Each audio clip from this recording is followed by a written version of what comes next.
आज महिलाओं की भागीदारी कहीं नहीं है, क्योंकि महिलाओं का बदलना बहुत जरूरी है। जब तक महिलाएं आगे नहीं आएंगी, मिशन मूवमेंट में नहीं आएंगी, हमारा कोई भी आंदोलन सफल नहीं हो सकता। और अगर हम ये सोचे कि महिलाओं को पीछे छोड़कर हम व्यवस्था परिवर्तन कर सकते हैं, हम समाज में परिवर्तन कर सकते हैं, तो वो पॉसिबल है ही नहीं।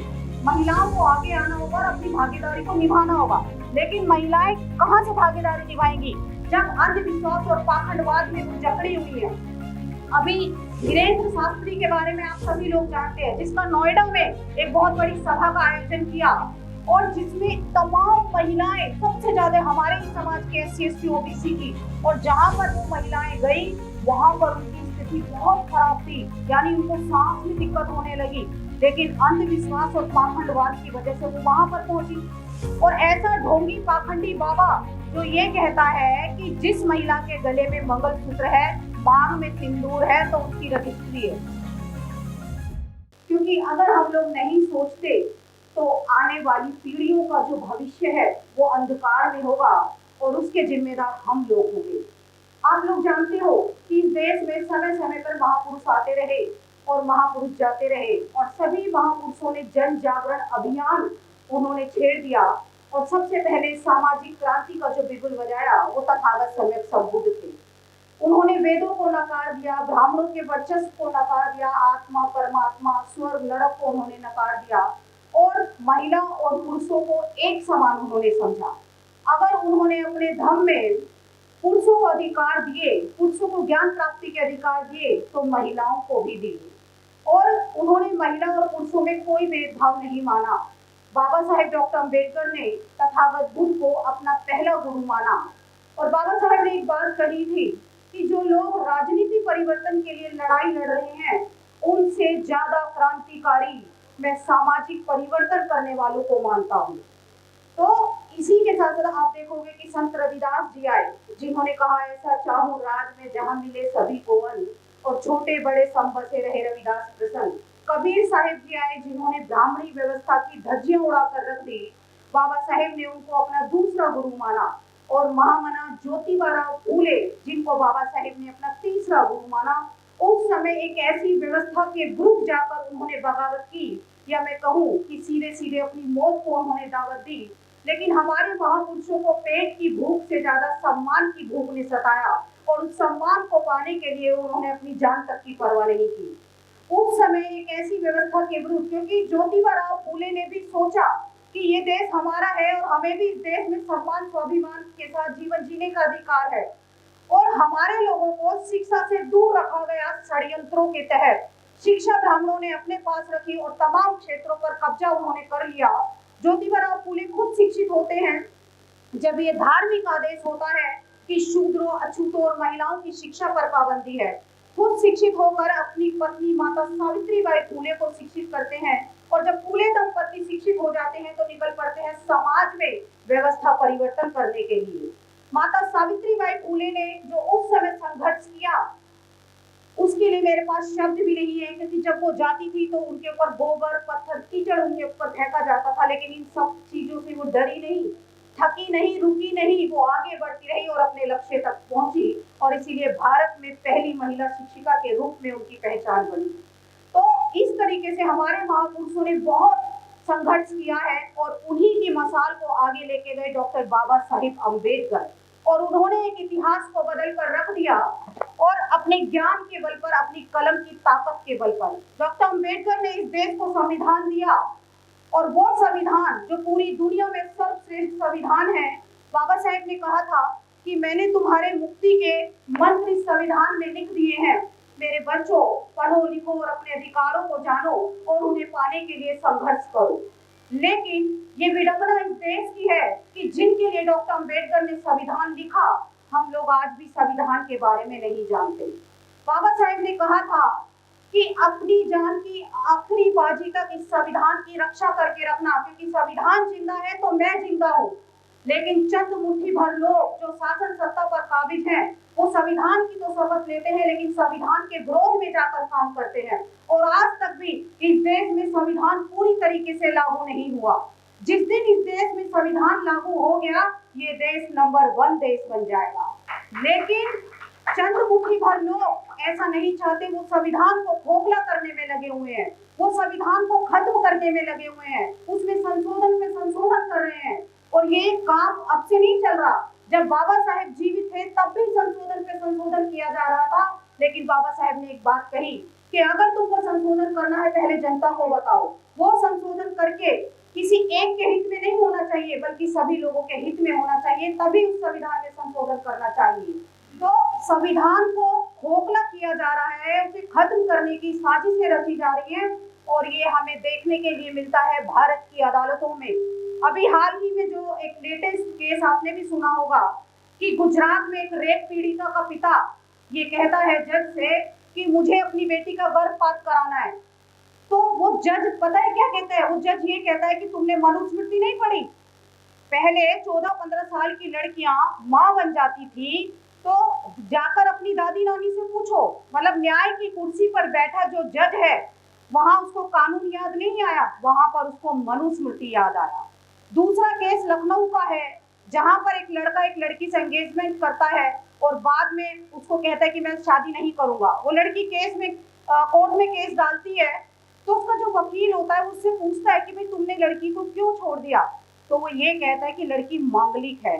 तो इलाहाबाद लखनऊ की जो बेंच होती है वो ये कहती है लड़की से कि आप अपनी जन्म कुंडली ज्योतिष विभाग में जमा करा दो तब फैसला सुनाया जाएगा, यानी कि अब धर्म के आधार पर फैसले सुनाए जाएंगे। अब मनुस्मृति को साक्षी मानकर फैसले सुनाए जाएंगे और जिनके माइंड में आज भी मनुस्मृति भरी हुई है, मुझे ऐसा लगता है कि वो कभी भी किसी के साथ न्याय नहीं कर सकते। राजस्थान की हाईकोर्ट परिसर में आप सभी लोग जानते हैं कि मनु का स्टैचू लगा हुआ है कि नहीं? जो मनु छुआछूत, भेदभाव, ऊंच नीच को बढ़ावा देता है, महिलाओं के लिए ऐसी गंदी बातें उसने लिखी हैं, उसका स्टैचू का खड़ा होना ही इस बात का सबूत है कि वहां पर जो न्यायालय है, वहां के जो जज हैं वो कभी भी, यानी कि स्पेशली अगर मैं बात करूं कि SC ST OBC के लोगों के साथ कोई न्याय नहीं करता होगा, वहां से उस स्टैचू को हट जाना चाहिए था। और चंद मुट्ठी भर लोग इस देश को हिंदू राष्ट्र बनाने के ऊपर तुले हुए हैं।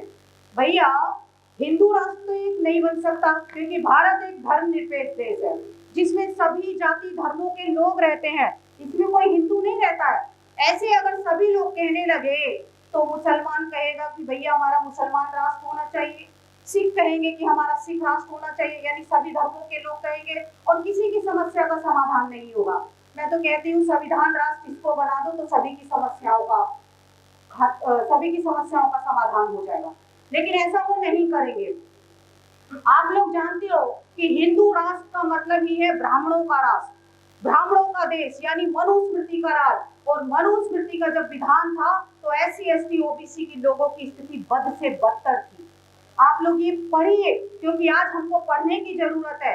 अभी आपने देखा होगा कि झारखंड में आज का जो युवा है वो नग्न प्रदर्शन करने के लिए बाध्य है। क्यों? क्योंकि जाति के जो फर्जी सर्टिफिकेट बनाकर इन लोगों ने हमारे लोगों की नौकरियों को हड़प लिया है। आपने देखा होगा कि एक सवर्ण आदिवासी के ऊपर टॉयलेट कर रहा है, ये हिंदू राष्ट्र का संकेत है। और ब्राह्मण सभा का अध्यक्ष ये कहता है कि भैया किसी के मुंह पर टॉयलेट करना अपराध नहीं है। मैं तो कहती हूँ अगर ये अपराध नहीं है तो भैया तुम भी अपने मुंह पे करा लो, आप अपने मुंह पे क्यों नहीं कराते?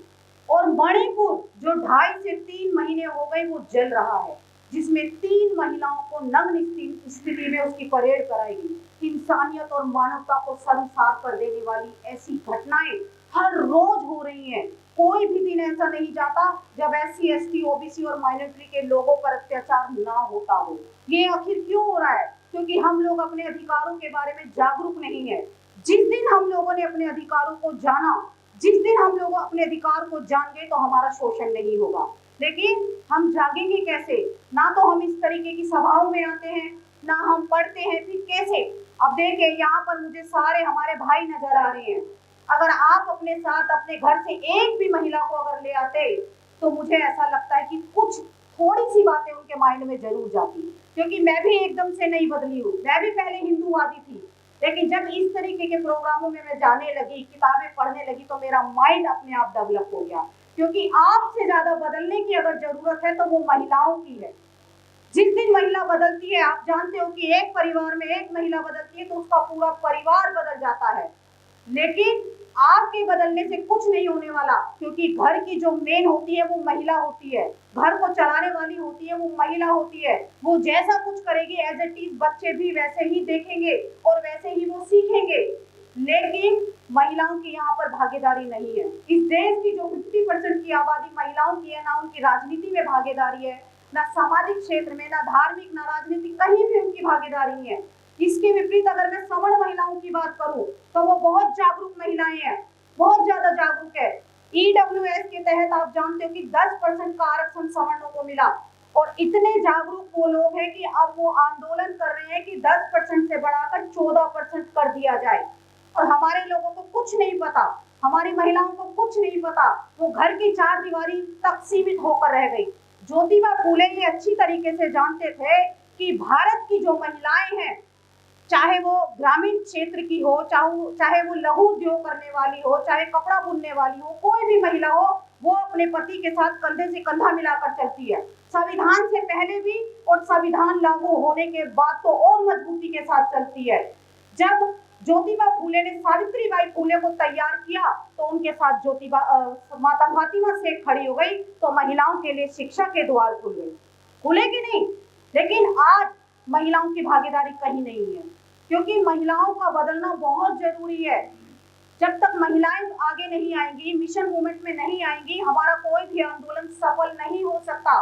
और अगर हम ये सोचे कि महिलाओं को पीछे छोड़कर हम व्यवस्था परिवर्तन कर सकते हैं, हम समाज में परिवर्तन कर सकते हैं, तो वो पॉसिबल है ही नहीं।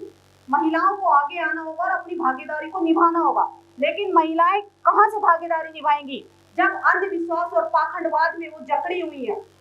अभी धीरेन्द्र शास्त्री के बारे में आप सभी लोग जानते हैं, जिसका नोएडा में एक बहुत बड़ी सभा का आयोजन किया और जिसमें तमाम महिलाएं, सबसे ज्यादा हमारे ही समाज के SC ST OBC की, और जहां पर वो महिलाएं गई वहां पर उनकी स्थिति बहुत खराब थी, यानी उनको सांस में दिक्कत होने लगी। लेकिन अंधविश्वास और पाखंडवाद की वजह से वो वहां पर पहुंची। और ऐसा ढोंगी पाखंडी बाबा जो ये कहता है कि जिस महिला के गले में मंगलसूत्र है, मांग में सिंदूर है, तो उसकी रजिस्ट्री है, और जिसके गले में मंगलसूत्र नहीं है, मांग में सिंदूर नहीं, तो वो प्लॉट खाली है। और वहां पर बैठी तमाम महिलाएं हंस रही हैं। ऐसी गंदी घटिया क्या कोई बातें बाबा कर सकता है? क्या कोई कर सकता है? लेकिन ये कैसा बाबा है जो महिलाओं के लिए ऐसे अभद्र शब्द का यूज कर रहा है? ये बाबा नहीं हो सकता ऐसे। देखिए, आपने देखा होगा कि तमाम बाबा जो हैं मंदिर मठों को छोड़कर वो राजनीति में जा रहे हैं। क्यों? उनको पता है कि मंदिरों से हमें कुछ नहीं मिलने वाला, जो भी मिलेगा हमें संसद से मिलेगा। नई संसद भवन का उद्घाटन हुआ तो जेट प्लेन से पंडित पुजारियों को बुलाया गया जो अंधविश्वास और पाखंडवाद को मजबूत करते हैं। लेकिन जब सैनिक हमारे शहीद होते हैं तो वहां पर उनको फैसिलिटी नहीं दी जाती है। ये हिंदू राष्ट्र बनाने का सपना है। एक तरफ चीन जैसा देश समुद्र में रेल बिछा रहा है, नासा के वैज्ञानिक मंगल ग्रह पे जीवन खोज रहे हैं, वही इस देश को अंधविश्वास पाखंडवाद की दलदल में धकेला जा रहा है। और अगर इस देश में अंधविश्वास और पाखंडवाद कायम रहा तो इस देश का भविष्य अंधकार में है। हम लोगों को जागरूक होना होगा। इसी जुलाई के महीने में ही 19 जुलाई 1926 को डॉक्टर अंबेडकर का सबसे छोटा बेटा राजरतन की मृत्यु होती है। उनके घर में बच्चे की लाश पड़ी है और वहां पर जो तमाम लोग होते हैं वो ये सोचते हैं कि कैसे बच्चों को लेकर जाना है, कहां पर उनको दफनाना है। लेकिन डॉक्टर अंबेडकर ये नहीं सोच रहे थे। डॉक्टर अंबेडकर ये सोच रहे थे कि कैसे इस देश के प्रत्येक व्यक्ति को मैं राजा बनाऊं। वो अपनी पत्नी से कहते हैं, रामू तू रो मत, मैं ऐसी व्यवस्था करके जाऊंगा कि हर रमा की कोख से पैदा होने वाला राजरतन एक दिन इस देश पर राज करेगा। और चपरासी से लेकर आज राष्ट्रपति तक हमारे लोग बन गए, बनेंगे नहीं। लेकिन हम क्या कर रहे हैं? हम लोग दूसरी तरफ कावड़ लेने के लिए जा रहे हैं। और सर्वे कीजिए, क्योंकि मैंने सर्वे किया है, SC ST OBC के सबसे ज्यादा लोग कावड़ लेने के लिए गए हैं। और वहां पर जब वो कावड़ लेने जाते हैं तो हेलीकॉप्टर से फूल बरसाए जाते हैं उनके ऊपर, और वहीं दूसरी तरफ जब वो शिक्षा, स्वास्थ्य, रोजगार की बात करते हैं तो उन पे डंडे बरसाए जाते हैं। क्योंकि वो लोग चाहते हैं कि हमारा समाज धर्म की चाशनी में डूबा रहे। हमको धर्म में नहीं फंसना है, धर्म की चाशनी से बाहर निकलिए, डॉक्टर अंबेडकर और बाबा साहेब और तथागत बुद्ध के बताए रास्ते पर चलिए। जब 1025 में महमूद गजनवी जब यहाँ पर आया और सोमनाथ सोमनाथ के मंदिर को उसने कई बार लूटा, तो उसने बता दिया कि इन मंदिरों में कुछ नहीं रखा, इन मंदिरों में कोई नहीं है तुम्हारी सुरक्षा करने के लिए। लेकिन हमने उनकी बातों को नहीं सुना, हमने अपने महापुरुषों की बातों को नहीं सुना, और इसीलिए स्थिति आज भी हमारी बद से बदतर होती जा रही है। आज अगर हमारी दशा गलत है, दशा खराब हो रही है, तो हमारी दिशा गलत है। जिस दिन हमारी दिशा सही हो जाएगी, हमारी दशा अपने आप बदल जाएगी। तो मैं ये साथियों यही कहना चाहती हूँ, क्योंकि समय कम है, तो हम सभी लोगों को जागरूक होना है, और जागरूक होकर और लोगों को भी जगाना है। हम लोगों को संविधान के बारे में घर घर जाकर, गांव-गांव जाकर उनके संवैधानिक अधिकारों के बारे में बताना है, फंडामेंटल राइट्स के बारे में बताना है महिलाओं को। क्योंकि जब महिलाएं अपने अधिकारों को जान लेती है, कोई भी इंसान अगर अपने अधिकारों को जान लेता है, तो वो पावरफुल बन जाता है, कोई उसका शोषण नहीं कर सकता है। और जब व्यक्ति कुछ नहीं जानेगा, तो वो डरा हुआ रहेगा, वो सहमा हुआ रहेगा। आप जानते हो कि इस देश में बाबा साहेब ने संविधान के आर्टिकल 45 में हमको शिक्षा का राइट दिया, और उसमें प्रावधान किया कि शिक्षा इतनी सस्ती होनी चाहिए ताकि सभी लोगों की पहुंच में हो, सबको एक समान शिक्षा मिलनी चाहिए। लेकिन आज शिक्षा का निजीकरण कर दिया, शिक्षा प्राइवेट हाथों में पहुंच गई, और शिक्षा के निजीकरण का विरोध ज्योतिबा राव फूले भी कर रहे थे। उन्होंने कहा था कि शिक्षा चाहे रोजगार परक हो, व्यवसाय परक हो, वो सरकार के नियंत्रण में रहनी चाहिए। लेकिन आज जो गरीब तबका होगा, वो शिक्षा से दूर किया जा रहा है। जो अमीर होगा, उनके बच्चे अच्छे से पढ़ेंगे, कॉन्वेंट स्कूलों में पढ़ेंगे। तो शिक्षा ही सभी सवालों को जन्म देती है, शिक्षा ही तर्क और वितर्क करना सिखाती है। क्योंकि जब हमारा बच्चा शिक्षित हो जाएगा, जब वो पढ़ लिख जाएगा, तो वो किसी के सामने झुकेगा नहीं, वो डरेगा नहीं, वो अपने अधिकारों के बारे में लड़ाई लड़ेगा। अपने हर अधिकारों के बारे में जब वो लड़ाई लड़ेगा, तो सामने वाला बंदा भी उससे डर जाएगा कि इसको अपना इतिहास पता है। और जब हमें अपना इतिहास ही नहीं पता होगा, तो हम डरे हुए रहेंगे, सहमे हुए रहेंगे। तो आज जानने की जरूरत है, जगाने की जरूरत है, अपना इतिहास जानने की जरूरत है। क्योंकि अगर हम लोगों ने अपना इतिहास नहीं जाना, बाबा साहेब ने एक बात कही थी कि जो कौम अपना इतिहास नहीं जानते, वो कभी इतिहास नहीं बना सकते। जो लोग अपने इतिहास के बारे में नहीं जानते, वो समाज में तो क्या, वो अपने अंदर भी चेंज नहीं कर सकते। और जो लोग अपने इतिहास को जानता है, वो अपने अंदर तो चेंज करता ही है, साथ में निकल पड़ता है समाज में बदलाव लाने के लिए। तो वो बदलाव करने की जरूरत है, हमको एकजुट होने की जरूरत है। इसी के साथ मैं अपनी वाणी को विराम देती हूँ। सभी को नमो बुद्धाय।